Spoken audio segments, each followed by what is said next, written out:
नमस्कार, मैं हूं विवेक। प्रधानमंत्री नरेंद्र मोदी की सरकार भारत को तेजी से आत्मनिर्भरता की ओर ले जा रही है। एमएसएमई मंत्रालय भी इस कड़ी में जी जान से जुटा है।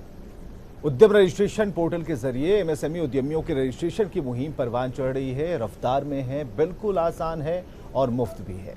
चंद मिनटों में होने वाला उद्यम रजिस्ट्रेशन सिर्फ एक बार करना पड़ता है और इससे उद्यमियों को तमाम सरकारी योजनाओं का फायदा मिल सकता है।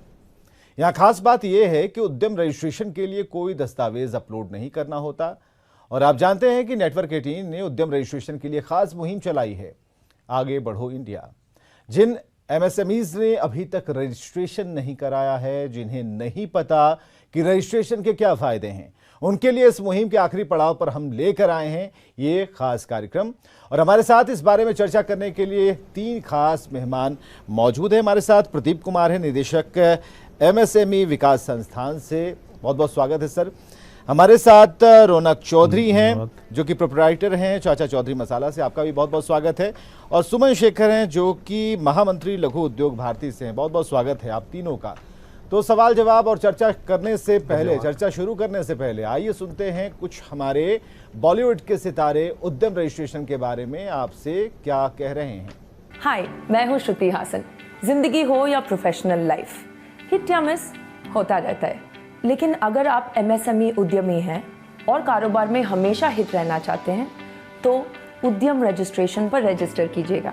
और रजिस्ट्रेशन बहुत ही आसान है और कोई डॉक्यूमेंट्स की जरूरत नहीं। रजिस्ट्रेशन एक, फायदे अनेक। और अब शुरू करते हैं अपने खास मेहमानों के साथ चर्चा। सबसे पहले हम शुरू करते हैं प्रदीप जी से। प्रदीप जी, आपसे सवाल है कि देश की जो अर्थव्यवस्था है जो तेजी से बढ़ रही है, लेकिन इस रफ्तार में, इस बढ़ाव में एमएसएमईज जो हैं वो कितनी महत्वपूर्ण भूमिका निभा रहे हैं और उद्यम रजिस्ट्रेशन क्यों यहाँ पर ज़रूरी हो जाता है बड़े पैमाने पर? हाँ, सबसे पहले तो न्यूज़ 18 को हमें आमंत्रित करने के लिए तहे दिल से धन्यवाद। और आज के दिन में एमएसएमई की सारगर्भिता बहुत तेज़ी से बढ़ गई है। और जैसा कि विदित है, हमेशा हम लोग इस बात को बताते आए हैं कि एमएसएमई पूरे भारतवर्ष में लगभग 9 करोड़ है और लगभग 6.5 करोड़ एम्प्लॉयमेंट हम इससे जनरेट कर रहे हैं आज के दिन में। और लगभग 40% एक्सपोर्ट का जो विदेशी मुद्रा है वो एमएसएमई से आ रहा है। तो इसको कहने की ज़रूरत नहीं है कि एमएसएमई की मारक क्षमता कितनी दूर है, कितनी दूर तक है। अब हमें इसमें भारत सरकार के मंत्रालय, हमारे मंत्रालय ने एमएसएमई को एमएसएमई में गजट के प्रावधान में उद्यम रजिस्ट्रेशन का एक नया प्रावधान निकाला है, जिसमें है कि उद्यम रजिस्ट्रेशन कोई भी व्यवसायी, कोई भी निर्माता या कोई भी ट्रेडर्स पूरे भारतवर्ष में उद्यम रजिस्ट्रेशन करा सकता है। इसकी प्रणाली बहुत ही आसान है, सिंपल एक पेज का रजिस्ट्रेशन है। और रजिस्ट्रेशन करने के बाद अगर उसमें कोई आपको नंबर जनरेट हो जाता है तो समझिए कि आपको 24 घंटे के अंदर आपका रजिस्ट्रेशन का फॉर्म निकल जाता है। सबसे पहले मैं यहाँ एक खुशखबरी ये देना चाहूँगा कि भारत सरकार के एमएसएमई मंत्रालय ने अभी एक एमएसएमई पुरस्कार की घोषणा राष्ट्रीय लेवल पे की थी, जिस पे एमएसएमई के उत्कृष्ट बंधुओं को माननीय प्रधानमंत्री द्वारा पुरस्कार दिया जाता है। और ये बड़ी खुशी की बात है कि इस बार पूरे भारतवर्ष में एमएसएमई मंत्रालय ने राज्य सरकारों को भी प्रोत्साहन हेतु एमएसएमई के प्रोत्साहन हेतु अगर राज्य सरकार ने, उद्योग विभाग ने या एमएसएमई विभाग ने कोई कार्य किया है तो उसको भी अलग से अवार्ड देने की परंपरा शुरू हुई है। और इस संदर्भ में बड़े गर्व के साथ कहना चाहता हूँ कि हमारे बिहार सरकार ने इस बार पूरे भारतवर्ष में एमएसएमई को बढ़ावा देने के लिए द्वितीय स्थान पर इसका चयन हुआ है। और ये पुरस्कार 30 जून को विज्ञान भवन नई दिल्ली में माननीय प्रधानमंत्री के कर कमलों द्वारा दिया जाएगा। ये बिहार के लिए बड़ी गर्व की बात है कि एमएसएमई को बढ़ावा देने के लिए राज्य सरकार गंभीर है और बहुत सारे कदम उठाए गए हैं। तो राज्य सरकार को भी इसके लिए धन्यवाद। दूसरी बात, मैं अब आता हूँ रजिस्ट्रेशन पे, उद्यम रजिस्ट्रेशन पे। तो जैसा कि मैं बता रहा था और पिछले भी बताता आ रहा हूँ कि उद्यम रजिस्ट्रेशन बड़ा सिंपल फॉर्म है जिसके तहत हमारे रोड के किनारे सब्जी बेचने वाले, रोड के किनारे वेंडर्स और कोई भी मैन्युफैक्चरर्स, और साथ साथ आप जान लीजिए कि जो भी व्यवसायी या जो भी निर्माता जिसका टर्नओवर साल का 250 करोड़ तक का है, वो भी उद्यम रजिस्ट्रेशन करा सकता है। तो आप समझ लीजिए कि एक सब्जी बेचने वाला भी एमएसएमई का उद्यम रजिस्ट्रेशन करा सकता है, और एक ऐसा बिजनेसमैन जिसका टर्नओवर 250 करोड़ का है, वो भी उद्यम रजिस्ट्रेशन करा सकता है। तो इसका जो व्यापकता है कितनी बढ़ गई है, इस बात का अंदाज़ा लगाया जा सकता है। तो उद्यम रजिस्ट्रेशन बड़ा सिंपल है। आप हमारे कार्यालय में भी आ सकते हैं, कोई भी जिनको उद्यम रजिस्ट्रेशन कराना है, या फिर अपने यहाँ उद्यम रजिस्ट्रेशन कर सकते हैं। हमारा एक वेबसाइट है www.udyamregistration.gov.in, उस पर जाएंगे, सारा चीज़ खुलता जाएगा और आप अपना डालेंगे, वो 15 से 20 मिनट का काम है, उद्यम रजिस्ट्रेशन हो जाता है। उद्यम रजिस्ट्रेशन होने के बाद भारत सरकार की जितनी भी पॉलिसीज़ है, उस पॉलिसीज़ को आप पाने के हकदार हो जाते हैं, उसके इंसेंटिव पाने के हकदार हो जाते हैं, और उसके जितने भी स्कीम्स हैं उसमें आप भाग लेने के हकदार हो जाते हैं। मैं ये भी बताना चाहूँगा कि चूँकि एमएसएमई को आज के दिन में मार्केटिंग का थोड़ा ज़्यादा प्रॉब्लम और ज़्यादा इशू आता है, तो इस संदर्भ में भारत सरकार ने मार्केटिंग के लिए एक अलग से कैबिनेट पास किया है, कैबिनेट रिजोल्यूशन, जिसमें है कि जितने भी एमएसईज हैं, खासकर माइक्रो एंड स्मॉल इंटरप्राइज, वो भारत सरकार के किसी भी मंत्रालय में, किसी भी विभाग में या किसी भी सेंट्रल पब्लिक सेक्टर अंडरटेकिंग में अगर किसी तरह की खरीदारी होती है, तो वो खरीदारी में एमएसईज की भागीदारी 25% निश्चित की जाती है मिनिमम। अगर भारत सरकार के मंत्रालय, विभाग या सीपीएसयूज कोई प्रोडक्ट को, सर्विसेज को अगर खरीदता है, तो उसमें मिनिमम उसको 25% एमएसई से खरीदना ज़रूरी होता है। ये बहुत बड़ी सुविधा है, और इस सुविधा के तहत हमारे जितने भी एमएसएमईज के बंधु हैं, अगर उन्होंने उद्यम रजिस्ट्रेशन करा रखा है, तो उनको सीधे परचेजिंग के लिए बहुत बड़ा प्लेटफॉर्म मिल जाता है। इसके अलावा 358 आइटम रिजर्व्ड आइटम हैं, जो कि 100% भारत सरकार के विभागों को, भारत सरकार के मंत्रालयों को और सेंट्रल पब्लिक सेक्टर अंडरटेकिंग को 100% एमएसई से परचेज करना है। तो ये भी, इसके लिए भी उनकी उद्यम रजिस्ट्रेशन कराने से उनकी भागीदारी सुनिश्चित हो जाती है। तो उद्यम रजिस्ट्रेशन के कराना एक है, पूरे भारतवर्ष में उद्यम रजिस्ट्रेशन एक ही फॉर्मेट में होता है, वन इंडिया फॉर्म में, पैन इंडिया फॉर्म में, और सारी सुविधाएं भारत सरकार की इनको मिल जाती है। तो इस संदर्भ में मैं यही कहना चाहूँगा कि उद्यम रजिस्ट्रेशन आप लोग कराएं। आज के दिन में भी हम लोगों ने बिहार में उद्यम रजिस्ट्रेशन की प्रक्रिया सारे जिलों में शुरू किया हुआ है। अपने अधिकारी को भेज के मैं वहाँ जिला उद्योग केंद्र के सहभागिता से सारे उद्यमी, जो नए उद्यमी हैं या जो पुराने उद्यमी हैं, वो उद्यम रजिस्ट्रेशन कराना चाहते हैं, उसको ऑन स्पॉट रजिस्ट्रेशन कराने की सुविधा देते हैं।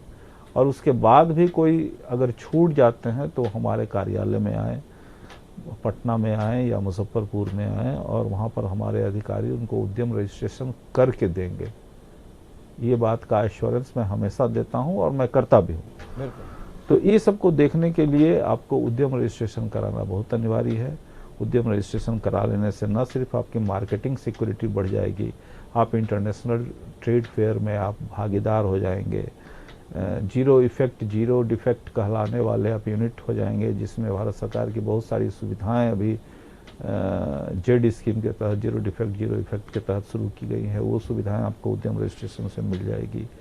फिर अगर किसी तरह की आपको असुविधा जान पड़ती है जब आप कोई मार्केटिंग करते हैं जेम के थ्रू या फिर डायरेक्ट प्रोक्योरमेंट भारत सरकार के थ्रू, तो उस कॉन्टेक्स्ट में क्या होता है कि किसी तरह की आपको परेशानी आती है, आपका टाइमली अगर आपका पेमेंट नहीं हो पाता है या किसी तरह का उसमें डिले पेमेंट का प्रावधान आ जाता है, तो आप उद्यम रजिस्ट्रेशन कराए हुए हैं तो हमारे चैंपियन पोर्टल्स पर सीधे आप अप्लाई करेंगे, और चैंपियन पोर्टल्स पर जब अप्लाई करेंगे तो ये चैंपियन पोर्टल सीधे वो मंत्रालय के पास एमएसएमई नई दिल्ली चला जाता है, और वहाँ से संबंधित स्टेट के नोडल पदाधिकारी को चला जाता है। तो नोडल पदाधिकारी संबंधित स्टेट के एमएसएमई डीआई होते हैं।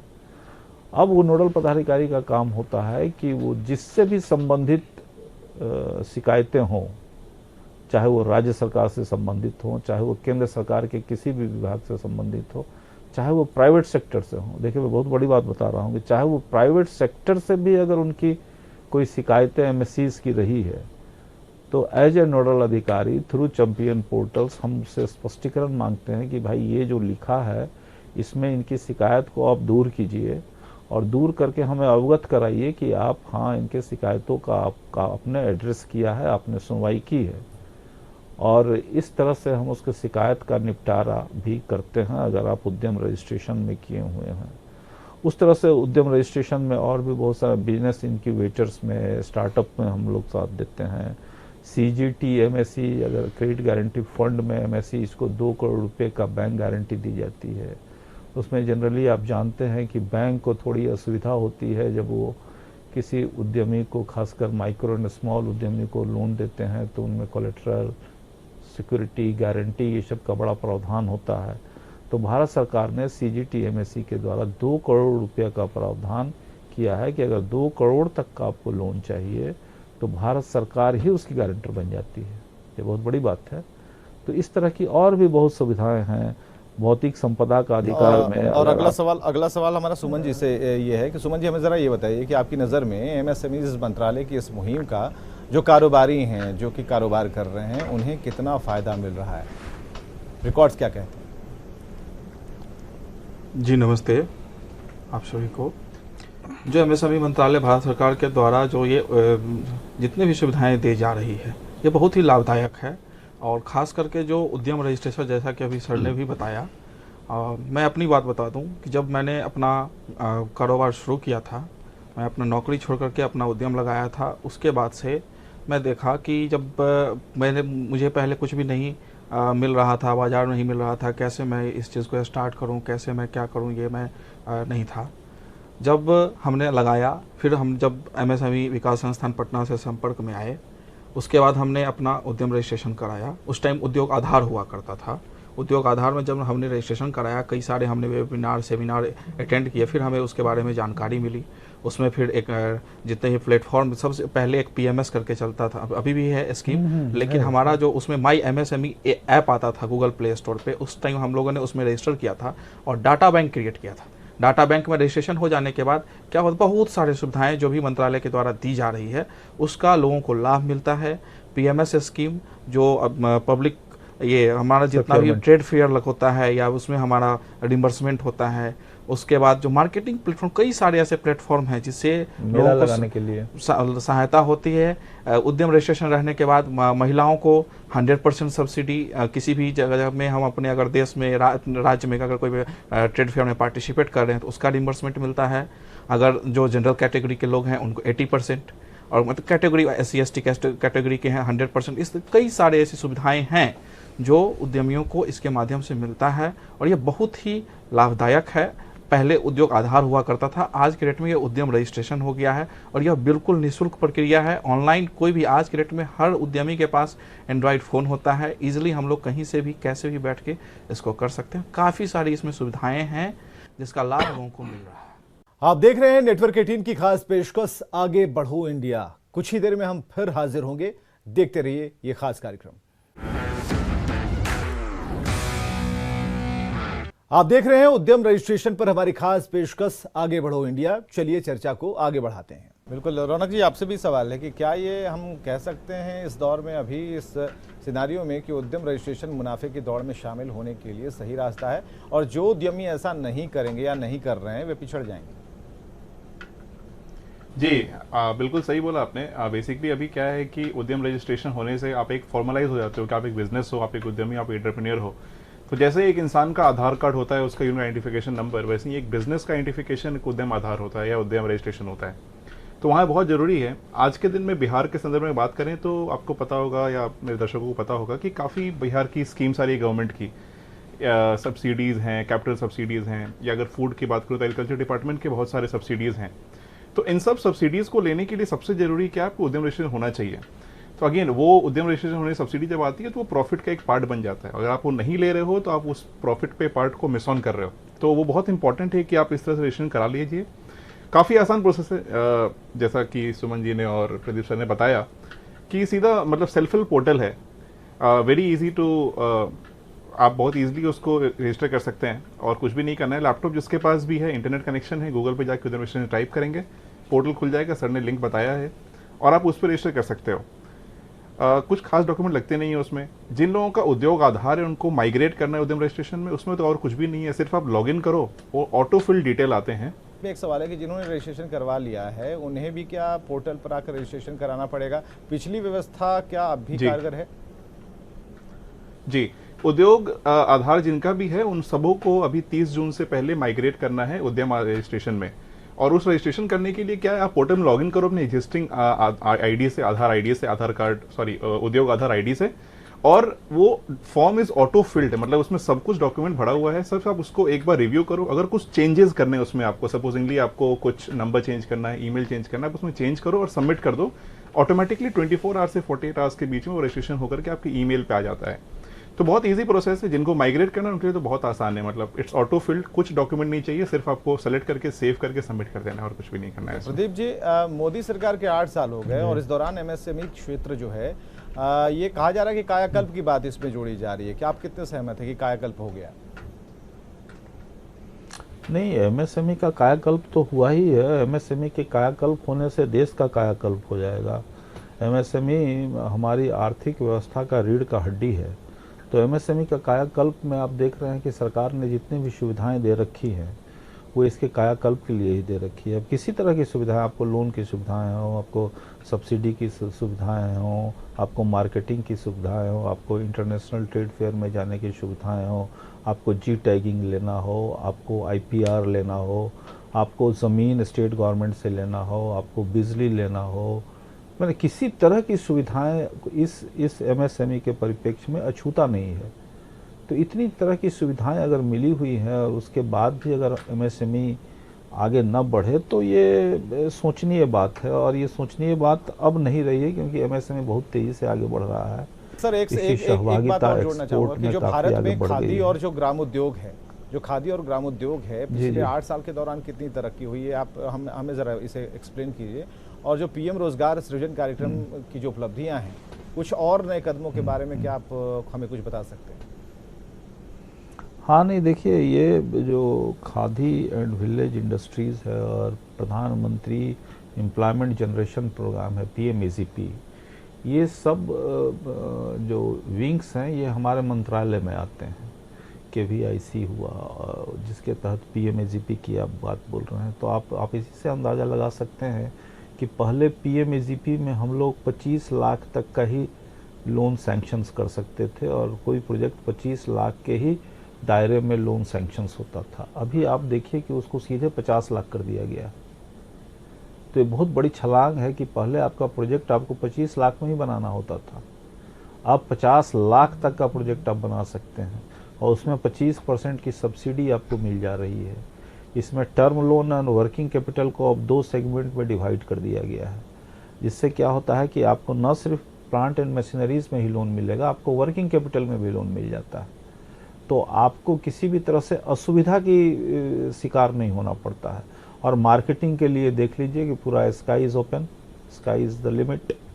आप सरकार में किसी भी क्षेत्र में अपने प्रोडक्ट को बेचिए तो आपका 25%, उसमें मिनिमम 25% आपका रिजर्वेशंस है। अगर रिजर्व्ड आइटम है तो 100% रिजर्वेशंस है। आपको एक्सपोर्ट करना है तो हम आपके प्रोडक्ट को अपने किराए पे विदेश भेजते हैं, आपको आने जाने के टिकट का भाड़ा देते हैं, वहाँ स्टॉल्स लगाने के लिए 3 लाख का व्यवस्था करते हैं। लेकिन इसके बाद ठीक है सर, आपने कहा कि स्काई इज द लिमिट, लेकिन एक सवाल है, हम जरा चलना चाहेंगे रोनक चौधरी जी के पास ही। और उसके पहले जरा सुमन जी के पास चलते हैं। बस छोटा छोटा एक और भी हम जवाब चाहते हैं, और भी कंफ्यूजन जिनके दिमाग में है वो हम दूर करना चाहते हैं, लेकिन हम उम्मीदों की बात करते हैं। सरकार से क्या उम्मीदें सुमन जी, और क्या उम्मीदें हैं, और क्या बचा है जिसे लेकर है कि नहीं भाई ये हो जाना चाहिए? सरकार से देखिए सर, जब व्यापार में लोग आए हैं, उद्योग में लोग आए हैं, तो उम्मीद तो रहती ही है। लेकिन अभी सबसे बड़ी बात है कि जितनी भी योजनाएं चल रही है, हम लोग चाहते हैं कि वो धरातल पर धीरे धीरे आए, क्योंकि अभी भी क्या होता है कि जैसे बाजार में कुछ दिक्कतें ऐसी है, जैसे अभी सर ने बताया PSUs के लिए या फिर जो रिजर्व आइटम है, इसमें ऐसा क्या होता है कि ठीक है हम उद्योग आधार पर रजिस्टर्ड हैं या उद्यम रजिस्ट्रेशन है हमारे पास, पब्लिक रिक्वायरमेंट भी होती है, PSUs भी उसको ये करते हैं, लेकिन दिक्कत ये होती है कि हमारा जैसे अभी सरकार का सपना है कि आत्मनिर्भर भारत, तो हम जब आत्मनिर्भर भारत हम तभी हो सकते हैं जब आत्मनिर्भर जिला हो, फिर आत्मनिर्भर राज्य हो, फिर आत्मनिर्भर भारत होगा। तो हमारा यही रिक्वेस्ट है कि जो फॉलो करने की जो बात आती है, PSUs को किसी भी तरीके की जो टेंडर निकालते हैं, इसमें लोकल फॉर वोकल जो एक नारा है, इसको वरीयता दिया जाए। जो MSCs अगर हम अगर पटना जिला में कोई प्रोडक्ट का रिक्वायरमेंट है तो पटना जिला के जो उद्यमी हैं उनको वरीयता दिया जाए, बिहार के जो उद्यमी हैं बिहार उनको वरीयता दिया जाए। अभी क्या होता है कि बाहर के लोग, ऐसा नहीं वो भी हमारे देश के हैं, सब यहाँ के हैं, लेकिन उद्योग आधार या उद्यम रजिस्ट्रेशन का यही होता है कि जब से ही टेंडर आया तो वो बेनिफिट क्या होता है बाहर वालों को मिलता है।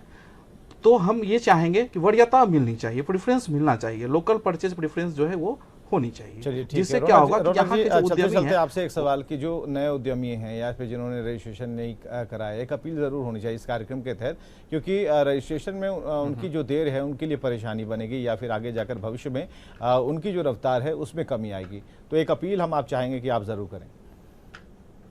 जी, तो बेसिकली मैं एक प्रॉब्लम स्टेटमेंट लिख देता हूँ, जो लोग इससे भाग रहे हैं जी। आज के दिन में कोई भी सरकारी टेंडर किसी को भी भरना है, किसी भी उद्यमी को, किसी भी इंडस्ट्री को, तो उसके लिए उद्यम एक मैंडेटरी डॉक्यूमेंट है। तो मान लेते हैं कि बिहार सरकार में कुछ सप्लाई का भी काम करना है या किसी ने कहीं और भी कुछ टेंडर लेना है, तो उसमें उद्यम रजिस्ट्रेशन नहीं है तो आप टेक्निकल राउंड में क्वालिफाई नहीं करते, तो मतलब it is one of the mandatory documents उसके लिए।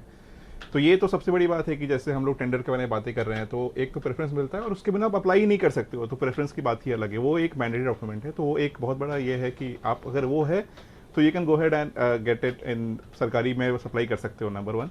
दूसरा ये है कि जितने भी बेनिफिट्स हैं, बैंक लोन्स हैं, जो कि बहुत बड़ी प्रॉब्लम है, तो बैंक लोन, सब्सिडीज, किसी भी सरकारी में आपको कुछ भी करना है तो उसके लिए उद्यम रजिस्ट्रेशन आपका अगेन वो एक मैंडेटरी डॉक्यूमेंट है। तो ये ऑप्शनल डॉक्यूमेंट नहीं होना चाहिए। जो भी लोग बिजनेस में सीरियस हैं, जो उतर चुके हैं, और जिनको भी लग रहा है कि नहीं ये सीरियस नहीं है, तो मतलब ये रॉन्ग है, मतलब अभी नहीं तो आज कल को आगे जाके यू फील कि इसका जरूरत है। कल आप बैंक, हमारे तीनों मेहमान आपको चौकन्ना करने के लिए आए थे, कुछ जागरूकता की बात, कुछ जानकारियां, और ये बताने के लिए कि आपका भविष्य कहां सुरक्षित है, और जो लोग इस जगह पर हैं, इस ओहदे को पा चुके हैं, उनकी तरफ से एक राय आपके लिए है, और अच्छी राय है, पॉजिटिव राय है कि भाई आप जिस दिशा में हैं थोड़ा बदल कर देखिए और आप आइए, भारी संख्या में आइए, और सरकार ने जो भी स्कीम लाई है वो आपके लिए है, आपके भविष्य के लिए है, तो ज़रूरी है कि आप हमारे साथ हो लीजिए। बहुत बहुत शुक्रिया आप सभी का हमारे साथ इस कार्यक्रम में शामिल होने के लिए, और आप सभी दर्शकों का धन्यवाद जो लोग इस वक्त हमारे साथ जुड़े थे अहम जानकारियों को प्राप्त करने के लिए। नमस्कार।